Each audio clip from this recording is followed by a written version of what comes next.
Vamos estudar? Olá, eu sou a professora Vivian Salgado e estou aqui para continuarmos as nossas aulas sobre ler e escrever de uma forma muito divertida e legal.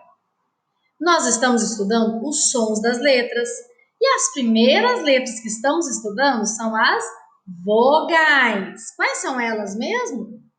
A, E, I, O e hoje nós vamos U. Hoje é o som do biquinho.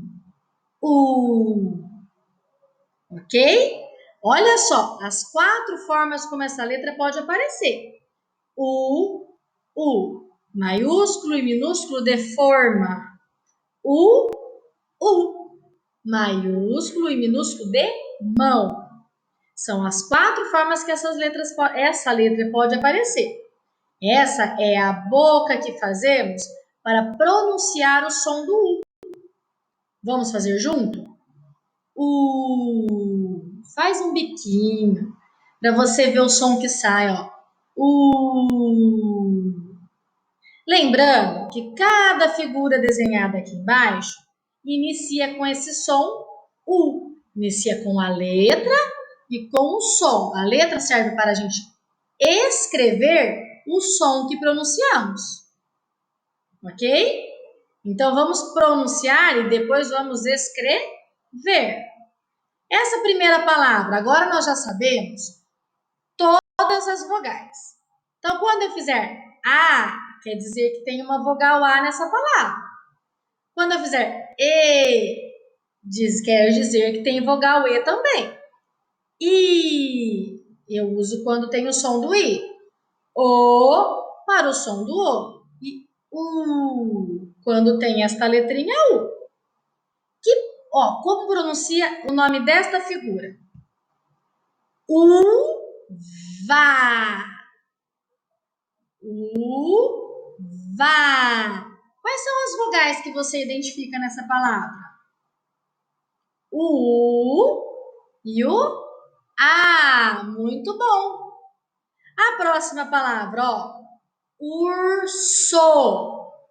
Urso. Tem 2 vogais nessa palavra também. Urso.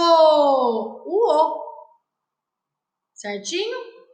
A outra é, ó. Urubu. Urubu. Eu fiz 3 U nessa palavra. E essa daqui, ó.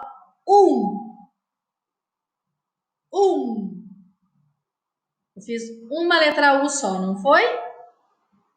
Escutamos. Tudo que nós escutamos, nós podemos representar usando letras. Então, vocês agora vão escrever do jeito que vocês acham que é o jeito correto as palavras.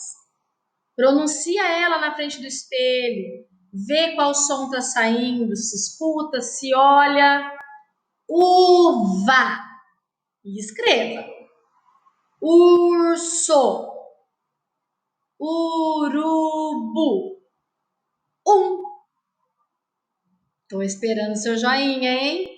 Se inscreve, manda para o coleguinha. Sabe aquele coleguinha que você sabe que precisa de ajuda? Manda para ele. Um beijão.